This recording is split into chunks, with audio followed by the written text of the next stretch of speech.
mi mejor amigo, publicó mi investigación como suya. 2 días antes de su defensa, le envié las pruebas de plagio al comité. Usando cuenta desechable por razones obvias.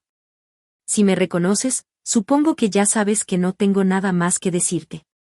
Nunca creí en el concepto de maldad pura. Siempre pensé que la gente hacía cosas terribles por desesperación, por falta de criterio o por una mala racha. La academia, ese mundo donde se supone que el intelecto humano alcanza su cenit, me enseñó que la maldad no necesita desesperación, solo necesita una oportunidad, un teclado, y un socio que, como yo, sea lo suficientemente ingenuo como para llamar, hermano, a alguien que solo estaba esperando a que te dieras la vuelta para apuñalarte. La trampa de la hermandad. Nos conocimos en el primer semestre de la maestría. Mateo era el tipo de persona que atraía a la gente con una mezcla calculada de encanto y fragilidad. Tenía esa forma de mirar, ligeramente perdida, que activaba instantáneamente el instinto de protección en cualquiera que tuviera un ápice de decencia. Yo era el chico de los esquemas, de las bases de datos organizadas, de las noches en vela que terminaban con un Excel impecable. Mateo era el improvisador. Durante los 2 primeros años, nuestro cubículo en la biblioteca se convirtió en nuestro hogar. Compartíamos más que espacio, compartíamos códigos, borradores, accesos a bibliotecas digitales y hasta nuestras frustraciones más profundas con los supervisores. Él siempre estaba en el límite. Me han cortado la beca, decía, mientras sacaba un cigarrillo. Mis padres creen que estoy trabajando, pero la realidad es que apenas pago el alquiler. Mi reacción, por aquel entonces, no era la de un rival, sino la de un aliado. Le compartía mis apuntes, le dejaba revisar mis tesis en curso y, en un acto que hoy calificaría de estupidez supina, le di acceso a mi nube personal bajo el pretexto de que teníamos que sincronizar nuestras referencias bibliográficas para no citar lo mismo. Pensé que estábamos construyendo una carrera juntos. Imaginé un futuro donde ambos seríamos profesores, donde nos citaríamos mutuamente, donde nuestra historia de lucha conjunta sería una anécdota inspiradora. No me daba cuenta de que, para Mateo, yo no era un socio. Yo era su biblioteca privada, su cerebro externo, su atajo hacia una credencial que no tenía la disciplina de ganarse por sí mismo. El hallazgo, la náusea antes de la ira. El martes de esa semana empezó como cualquier otro. Estaba inmerso en mi tesis doctoral sobre la optimización de estructuras proteicas en medios sintéticos, un trabajo que me había consumido casi 3 años de mi vida. Estaba buscando una referencia en una base de datos de alto impacto, una revista indexada donde solo los artículos más disruptivos tienen cabida. Vi un título que me detuvo el corazón. Optimización de estructuras proteicas en medios sintéticos mediante algoritmos predictivos. El nombre del autor principal, Mateo, apellido. No leí el resumen. Fui directo a la sección de metodología. A medida que mis ojos recorrían las líneas, sentí como el aire en la sala de lectura se volvía irrespirable. No era solo que el tema fuera similar, era mi tesis. Cada fórmula, cada desviación estándar calculada tras noches de errores, cada gráfico que yo había diseñado manualmente ajustando los colores para que se vieran bien en escala de grises. Había una frase, una nota al pie que yo añadí en un arranque de frustración sobre la inestabilidad de las muestras en el tercer trimestre, que estaba copiada textualmente. Incluso mi error tipográfico, una G extra en un término técnico que se me escapó en el borrador de la versión 4.2, estaba allí, inmortalizado en una publicación científica. Sentí náuseas. Una náusea visceral, caliente, que me subió por la garganta. Salí de la biblioteca tropezando con las sillas. Necesitaba aire. Necesitaba gritar. Pero no lo hice.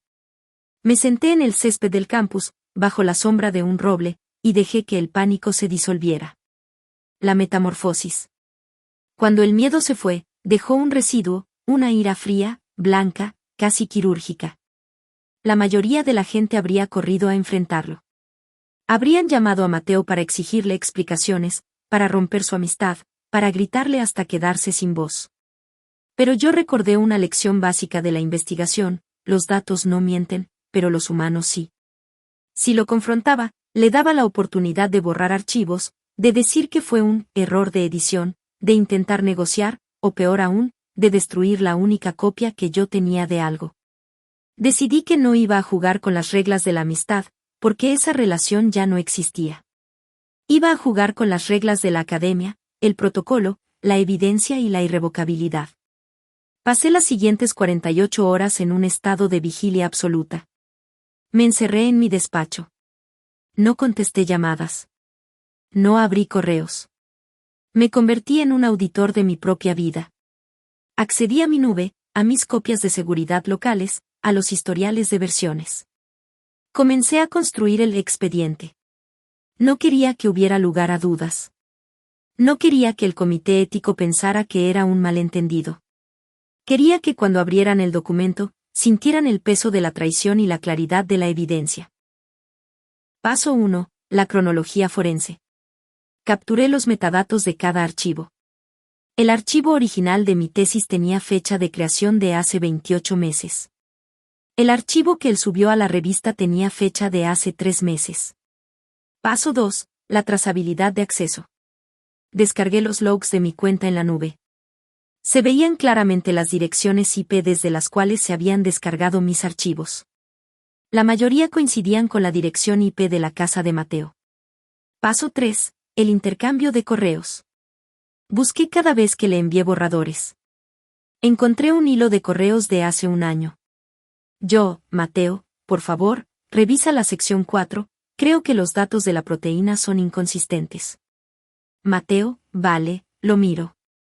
¿Me pasas el documento completo otra vez para asegurar que tengo la última versión?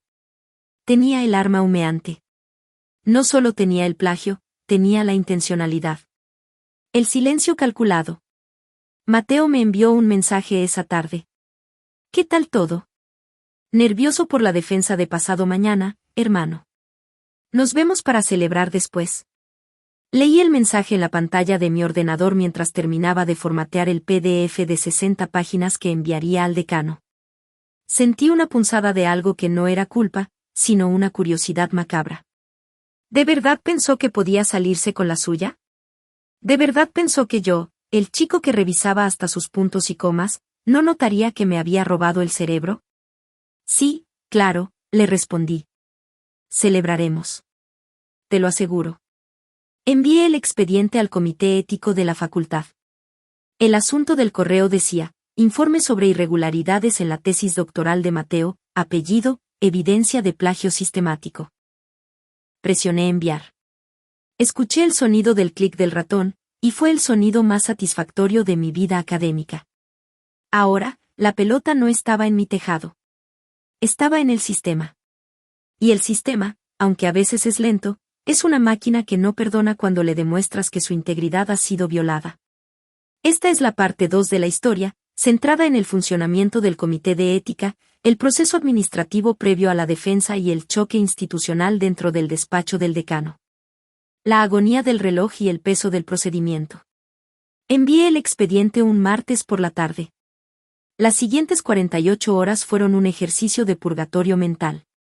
En el mundo académico, las quejas de integridad no se manejan como una denuncia policial cualquiera, entran en una maquinaria burocrática diseñada para proteger la reputación de la institución por encima de todo. Yo no había enviado un correo electrónico, había activado un protocolo de crisis. El Comité de Ética de la Investigación, CEI, de nuestra facultad no es un grupo de profesores sentados tomando té. Es un tribunal administrativo. Está formado por 3 catedráticos veteranos, un representante legal de la universidad y, a veces, un observador externo para garantizar la transparencia. Cuando el decano recibió mi documento, no tuvo más remedio que iniciar el procedimiento de diligencia debida. Mi teléfono sonó el miércoles a las 9 de la mañana. Fue un número bloqueado. ¿Nombre del usuario? La voz del otro lado era seca, desprovista de cualquier calidez. Era la secretaria del decanato. El decano requiere su presencia en el despacho principal hoy a las 2 horas. Es imperativo que traiga consigo cualquier soporte físico o digital original que sustente el informe que recibimos anoche. No me dijeron que Mateo estaría allí. No me dijeron que era una audiencia. Pero lo intuí por la urgencia. El sistema se había puesto en marcha. El despacho del decano, el teatro de las sombras. El despacho del decano es el lugar donde las carreras terminan. Tiene esa atmósfera de claustro antiguo, madera oscura, estanterías que llegan hasta el techo llenas de volúmenes que nadie lee, y un silencio tan pesado que se te mete en los oídos. Cuando entré, el aire estaba cargado de electricidad estática. Mateo ya estaba allí. Estaba sentado en una silla de cuero, inclinado hacia adelante, con los codos sobre las rodillas. Llevaba una camisa azul, impecablemente planchada. En cuanto entré, se levantó con una sonrisa ensayada. Hombre. Ya era hora. No sé qué pasa, me han llamado para una revisión de protocolo, de última hora antes de la defensa. ¿Tú sabes algo? Me dijo, intentando mostrar una camaradería que, de repente, me pareció grotesca. No le contesté. Me limité a sentir y a dirigirme hacia el decano, un hombre de unos 60 años con unas gafas de montura gruesa que parecían evaluar mi alma. Siéntese, por favor. El decano no miró a Mateo. Me señaló una silla frente a él. Hemos recibido una comunicación anónima, hizo una pausa y me miró directamente. Bueno, no anónima, sino perfectamente documentada, sobre la originalidad de la tesis del señor Mateo. Mateo soltó una carcajada nerviosa. ¿Perdón? ¿Originalidad? Decano, he pasado años trabajando en esto. Hay un error. Debe ser una confusión con algún otro trabajo. No hay confusión, Mateo, intervine, manteniendo la voz baja, casi susurrante. Hay evidencias. La disección de la mentira. El decano abrió una carpeta azul marino que reposaba sobre la mesa. No era mi archivo, era el expediente que ellos habían empezado a armar en menos de 12 horas. Habían comparado mi informe con el texto publicado en la revista. Señor Mateo, dijo el decano, sacando una hoja de papel. Este es el gráfico 4.2 de su tesis. Y sacó otra hoja, es el archivo fuente original que el señor, usuario, ha entregado en este comité. Los metadatos de creación coinciden con el equipo personal del señor, usuario. La versión que usted presentó a la revista tiene una marca de edición que corresponde a la cuenta de usuario del señor, usuario, a las 3 de la mañana del 14 de marzo del año pasado. ¿Cómo explica usted que un archivo editado en el ordenador de un compañero aparezca en su tesis como una producción propia? La cara de Mateo empezó a perder color. Ya no era un rojo de indignación, era un blanco ceniza, el color de la derrota inminente. Él me los pasó, balbuceó, buscando una salida desesperada. Trabajamos juntos. Es una colaboración. Él me dio permiso para usarlos. El decano levantó la mano, cortándolo en seco. El reglamento de esta universidad es explícito, señor Mateo. La colaboración debe declararse, debe ser autorizada y debe reconocerse en los agradecimientos y en la autoría. Usted ha presentado esto como una obra exclusiva suya. Eso, en términos académicos, no es un error de cita. Eso es fraude. Es plagio. Y lo más grave, ha publicado esto en una revista externa, lo que constituye un daño a la reputación de esta facultad. El interrogatorio y la caída. Lo que siguió fue un interrogatorio que duró casi 2 horas. El decano, con una precisión de cirujano, fue desglosando página por página. No le preguntó qué sentía, le preguntó por fechas, por nombres de archivos, por ubicaciones. Mateo, acorralado, intentó mentir. Dijo que yo le había regalado los datos, que yo estaba celoso porque él iba a defender antes que yo. Me mantuve en silencio durante gran parte del proceso. No necesitaba defenderme. La verdad, cuando está bien documentada, no necesita gritos. Solo necesita un escenario donde se le permita hablar. Señor, usuario, dijo el decano, girándose hacia mí. ¿Usted le otorgó al señor Mateo permiso para publicar esta investigación bajo su propio nombre? Miré a Mateo. Estaba sudando. Sus manos, que antes reposaban con seguridad sobre la mesa, ahora temblaban levemente. Me miró suplicante, con esa misma mirada de hermano, ayúdame, que había usado durante años para manipularme. Nunca, dije, firme. De hecho, cuando le envié esos borradores hace más de un año, le pedí explícitamente que me diera feedback para mejorar mi trabajo. Él nunca mencionó que los estaba usando para su propia tesis doctoral. El decano asintió. Hizo una anotación en su libreta con una pluma estilográfica que sonó como un disparo en el silencio de la sala. El comité de ética se reunirá de inmediato tras esta sesión, anunció el decano. Pero, dada la evidencia presentada, el señor Mateo queda suspendido preventivamente de cualquier actividad académica. La defensa de tesis de mañana queda cancelada. Se ha notificado a la revista académica la existencia de este litigio, lo que resultará en una retractación inmediata del artículo. Mateo se levantó. Intentó decir algo, pero no salieron palabras. Su arrogancia, esa que había traído al entrar al despacho, se había evaporado, dejando solo a un hombre pequeño, acorralado por las consecuencias de sus propios actos. Esto no es justo, logró decir antes de que el decano le indicara la puerta. Él me está arruinando la vida. No, Mateo, le respondí, levantándome de la silla.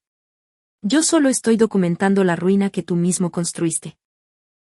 La atmósfera tras la puerta. Cuando Mateo salió del despacho, ni siquiera me miró.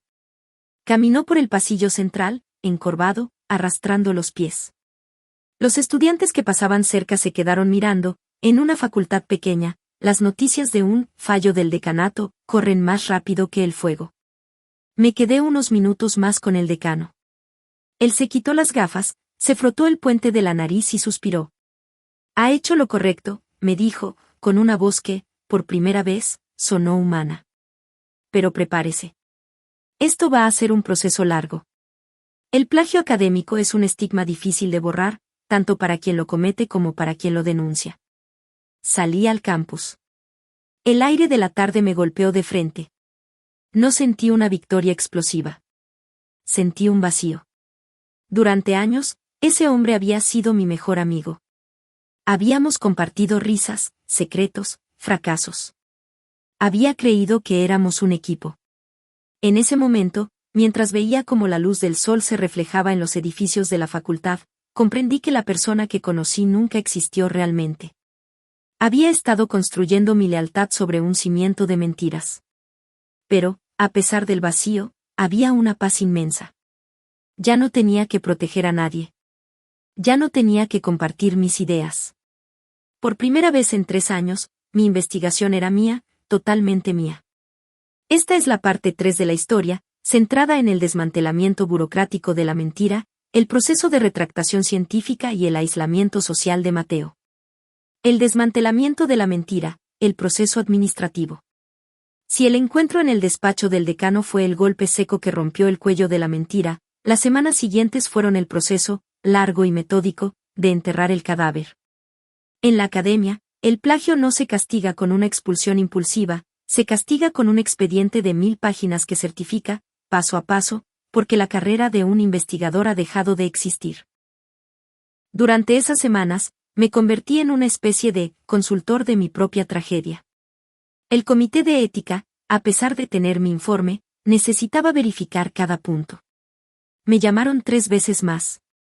Fueron sesiones agotadoras donde un experto en propiedad intelectual y un asesor legal de la universidad revisaban el código, las notas al pie y la bibliografía comparada. El proceso era una lección de humildad institucional. La universidad tenía que protegerse. Si se demostraba que un alumno suyo había publicado un fraude bajo su sello, la imagen de toda la facultad estaba en juego. Por eso, el trato que recibí ya no era el del compañero colaborador, sino el de una pieza clave en una investigación interna de alta seguridad. La retractación científica, un estigma indeleble. El momento más técnico y, a la vez, más satisfactorio de esta etapa fue el contacto con la revista científica. No bastaba con que Mateo fuera expulsado, el artículo tenía que desaparecer. Redactar el correo a la editorial fue como realizar una cirugía. No podía usar un lenguaje emocional.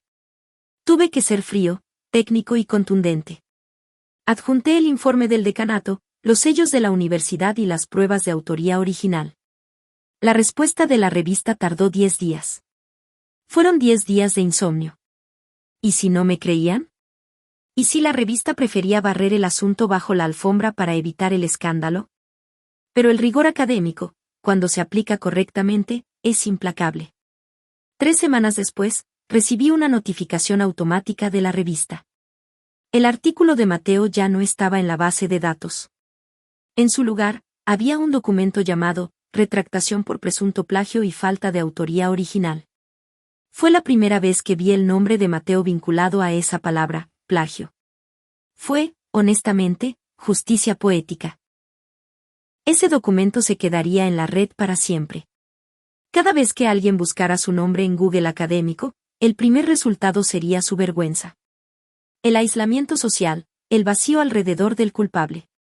Mientras la maquinaria burocrática avanzaba, en el campus ocurrió algo mucho más fascinante, la desaparición de Mateo. No me refiero a que se fuera del campus inmediatamente, sino a su desaparición social. La noticia de la cancelación de la defensa se filtró. En una facultad pequeña, los secretos no existen, solo existen historias esperando ser contadas. De repente, el chico brillante, el futuro doctor, el protegido del departamento, pasó a ser el paria. Lo veía en la cafetería. Solía sentarse en la mesa central, rodeado de gente que reía sus chistes. Ahora, Mateo se sentaba en una mesa de la esquina, solo. Intenté observar su comportamiento desde la distancia, no por crueldad, sino por pura curiosidad sociológica. Vi a compañeros que antes le pedían consejos acercarse a él y, al reconocerle, cambiar de dirección bruscamente. El ostracismo es una fuerza silenciosa. Nadie le gritaba, nadie le insultaba en los pasillos. Simplemente, dejó de existir para los demás. Sus amigos de copas, aquellos que lo apoyaban en su ambición, le dieron la espalda. ¿Por qué? Porque en el mundo académico, ser asociado con un plagiador es un suicidio profesional. Nadie quería aparecer en una foto con él. Nadie quería que su nombre estuviera en un correo electrónico junto al suyo. Es una lección que aprendí tarde, la lealtad en la academia es una moneda de cambio que vale lo que vale tu reputación. En el momento en que su reputación se desplomó, su amistad perdió todo valor comercial. La sentencia final. Un mes después de la confrontación, llegó la carta certificada del rectorado. Mateo había agotado todos los recursos de apelación. La expulsión era definitiva. No solo eso, se le retiraba cualquier beca recibida en los últimos 2 años y se le inhabilitaba para matricularse en cualquier programa de posgrado de la universidad de por vida. Me llamaron al despacho del decano para una última firma. Esta vez, Mateo no estaba. El despacho olía a café y a papel recién impreso. Señor, usuario, dijo el decano, mientras me entregaba una copia de la resolución. Espero que esto le sirva para cerrar el capítulo. La universidad se ha encargado de limpiar el nombre de su investigación. A partir de ahora, su tesis es propiedad intelectual suya y de la universidad, sin ningún otro autor asociado. Sentí que el peso de los últimos 3 años se desprendía de mis hombros. Firmé el documento de recepción. No fue un acto solemne, fue un acto administrativo. Pero, mientras salía del edificio, sentí una ligereza que me costó reconocer. Había perdido a un amigo, sí. Había pasado meses de ansiedad y dudas. Pero también había aprendido que, al final, tu trabajo es lo único que realmente te pertenece. Mateo había intentado robarme mi futuro, pero en el proceso, terminó por revelarme quién era realmente. Y esa verdad, aunque dolorosa, era un regalo que no tenía precio. Esta es la parte 4, el renacimiento, el capítulo final de nuestra historia.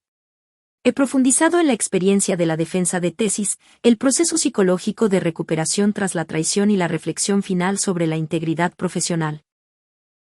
Parte 4, la arquitectura de la redención. Después del huracán administrativo que supuso la expulsión de Mateo, el campus volvió a un silencio sepulcral. Para muchos, él era historia antigua, para mí, el proceso de sanación apenas comenzaba. La universidad, en un gesto de reconocimiento implícito por el daño causado, me concedió una prórroga de 2 meses para preparar mi propia defensa. No me tomé vacaciones. No me fui a celebrar. Me encerré en el laboratorio. Durante esos 2 meses, mi trabajo dejó de ser una obligación para convertirse en una ceremonia de propiedad. El día de la verdad. El día de mi defensa, El ambiente en el auditorio era radicalmente distinto al que había vivido durante el intento de defensa de Mateo. No había arrogancia en el aire, solo una expectativa profesional y, debo admitir, una curiosidad latente.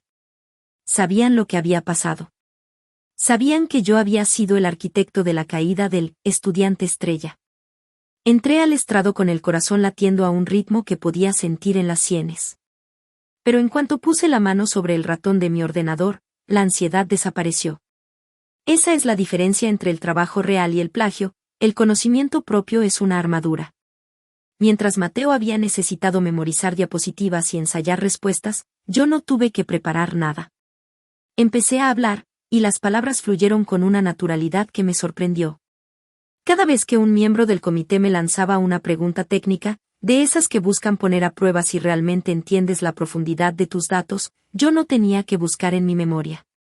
Solo tenía que recordar la noche en la que descubrí ese patrón, el momento en el que, frustrado por un error de sintaxis, me quedé despierto hasta las 4 de la mañana resolviéndolo.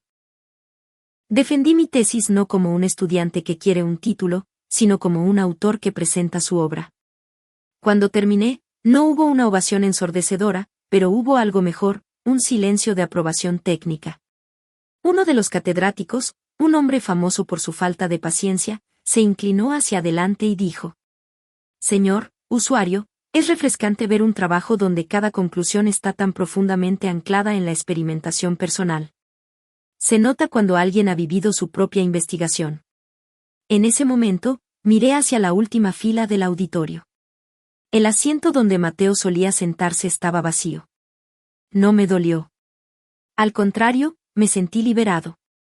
Había ganado, no porque lo hubiera perdido, sino porque yo había demostrado, ante todos, que mi trabajo era inexpugnable. La lección del cristal roto. La publicación oficial de mi tesis llegó un mes después. Ver mi nombre solo, en la portada, bajo el sello de la universidad, fue la culminación de un proceso que me cambió la vida. Pero el cambio no fue solo profesional. Fue un cambio en cómo entendía la naturaleza humana. La gente suele decir que debes confiar en los demás. Es un mantra de autoayuda que suena bien en los libros, pero que, en el mundo real, puede ser un suicidio intelectual. La confianza ciega es el regalo que le das a quien no ha hecho méritos para tenerlo. He aprendido que la confianza no es un punto de partida, es un resultado. La confianza es algo que se gana con años de consistencia, no con palabras bonitas ni promesas de hermandad en un cubículo de biblioteca. He cambiado mi forma de trabajar. Ya no comparto mis borradores como si fueran folletos promocionales. He aprendido el valor de la propiedad intelectual. He aprendido a documentar, a registrar y a proteger. Muchos lo llaman desconfianza. Yo lo llamo respeto por mi propio esfuerzo. Si alguien quiere trabajar conmigo, es bienvenido, pero el esfuerzo debe ser mutuo y la autoría debe estar blindada desde el primer día. El cierre emocional, la paz después de la tormenta. Hace poco, me encontré con un antiguo compañero de facultad en un congreso. Bebimos un café y, como era inevitable, el tema salió a relucir. Me preguntó si todavía sentía rencor hacia Mateo. Me quedé pensando un momento. Miré mi café, luego miré a mi alrededor, viendo a jóvenes investigadores, llenos de sueños y ambiciones, compartiendo sus borradores en las mesas cercanas. Ya no siento rencor, le dije, sinceramente. El rencor es un ancla que te ata a la persona que te traicionó. Lo que siento por él es indiferencia. Él eligió el camino corto, el camino del fraude, y ese camino siempre, sin excepción, lleva al mismo sitio, a la irrelevancia. Mateo no me quitó nada. Al contrario, me dio una lección que ninguna universidad del mundo me habría enseñado: tu integridad es tu único activo que nadie puede robarte a menos que tú decidas regalárselo. Hoy, camino por mi laboratorio y disfruto del silencio. Sé que lo que hay en mis archivos es mío. Sé que nadie puede borrar mi nombre de mis descubrimientos. Y sé, con una certeza absoluta, que la justicia poética no es algo que el universo te otorga, es algo que tú mismo construyes cuando decides que, ante el atropello, no vas a bajar la cabeza, sino que vas a defender la verdad con los hechos en la mano. He aprendido a ser cauteloso, sí. Pero también he aprendido a ser libre. Porque, al final del día, la paz mental de saber que no debes nada, que no has robado nada y que todo lo que tienes es fruto de tu propia capacidad, es un éxito que ningún título, ni ninguna revista, ni ninguna carrera, puede igualar.